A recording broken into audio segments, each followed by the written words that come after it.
There is something nobody warns you about getting older. Not the aches, not the loneliness. Something far more dangerous. Being too nice can kill you. Not in some poetic, metaphorical way. I mean, it can actually shorten the years you have left. I'm 83 years old. My name is Margaret. And I spent the first 76 years of my life being the nicest woman in every room I walked into.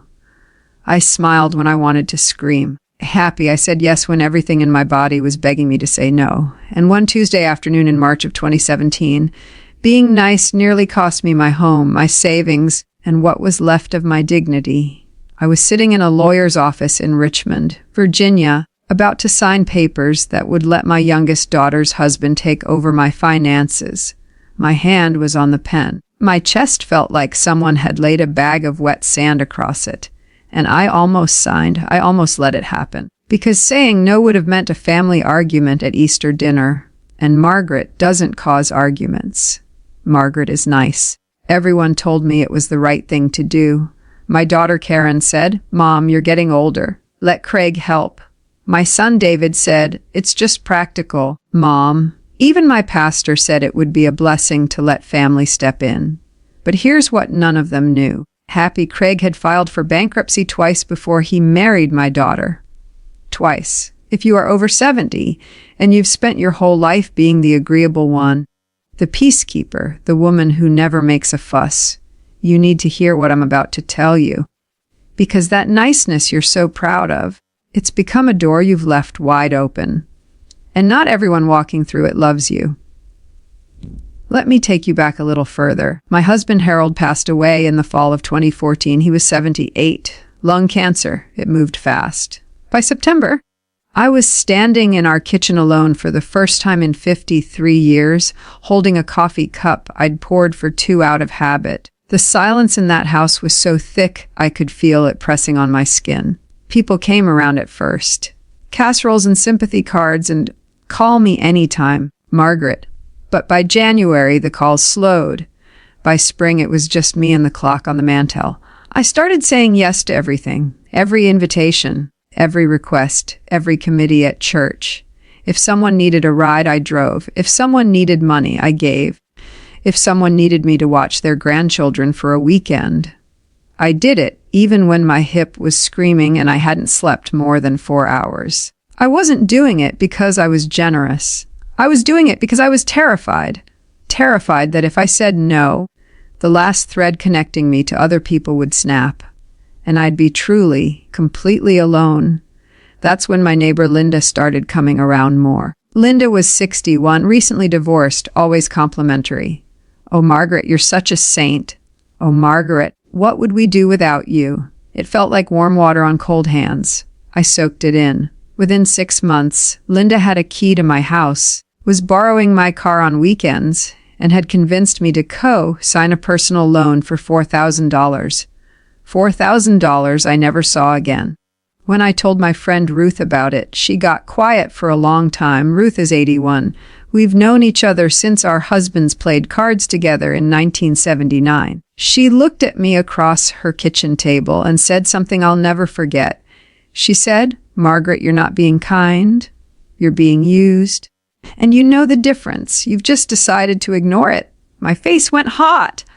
My throat closed up. I wanted to argue, but I couldn't because she was right. And that conversation changed everything.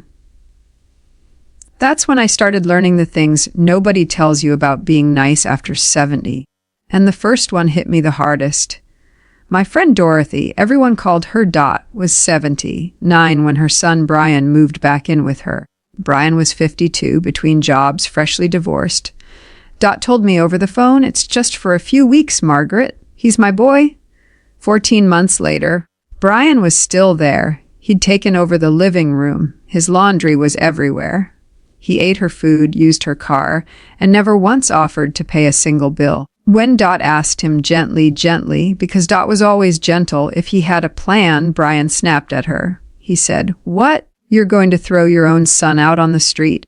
And Dot backed down, because Dot was nice. By the time I visited her that Christmas, she looked 10 years older. Her eyes were flat. She moved slowly, not from age, but from something heavier. She told me in the hallway, whispering so Brian wouldn't hear, "I don't feel like this is my house anymore." She died 14 months later. Heart failure, the doctors said, but I knew better. Something in her just gave out. She'd spent her whole life giving pieces of herself away, and there was nothing left. I sat in that funeral and my hands were shaking, not from grief alone. From recognition, I saw myself in that casket. I saw where my road was heading. Being nice didn't protect Dot. It consumed her. That was the first reason, and it shook me. But it wasn't enough to change how I lived. Not yet. The second reason came from somewhere I didn't expect. A few months after Dot passed, I went for my regular appointment with Dr. Patel, my physician. I'd been having chest pains, trouble sleeping, a jaw that ached for no reason. I thought maybe it was my heart. Dr. Patel ran the tests. Then she sat down across from me and said, "Margaret, your heart is fine, but your cortisol levels are through the roof. You're living in a state of chronic stress." I almost laughed. Stress. I'm an 80-year-old woman who goes to church and waters her garden. What stress?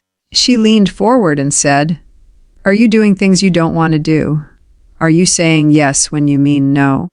Are you carrying other people's problems as your own?" I couldn't answer. My eyes burned and I looked at the floor. She told me that prolonged pleasing in older adults is linked to elevated blood pressure, weakened immune response, and cognitive decline. She said, "Happy," and I remember her exact words, "Margaret, your body is keeping score of every lie your mouth tells." I drove home that day with both hands gripping the steering wheel so tight my knuckles went white. I pulled into my driveway and sat there for 20 minutes. Because I realized that being nice wasn't just emotionally exhausting. It was physically destroying me, but there was more. And what came next cut even deeper. The third thing happened at my own kitchen table. My son David came to visit from Charlotte that July. He brought his wife Carol. After dinner, happy. While Carol was in the other room, David sat across from me and said, "Mom, I need to ask you something, and I need you to be honest." I said, "Of course." He said, "Do you actually enjoy having us here? Or do you just say yes because you think you're supposed to?" The room went still. I felt something crack open in my chest, not pain. Something worse, the feeling of being seen. I opened my mouth to say, "Don't be silly. I love having you here." That was the nice answer, the Margaret answer. But for the first time in my life, I told the truth. I said, "Sometimes I'm so tired I can barely stand up by the time you leave. But I never say anything because I don't want you to stop coming." David's eyes filled up. He reached across the table and held my hand. He said, "Mom, I'll be happy. I'd rather come less and know you're being real with me than come every month and watch you perform." That word, perform, it went through me like ice water. Because that's exactly what I'd been doing, performing niceness for 60 years.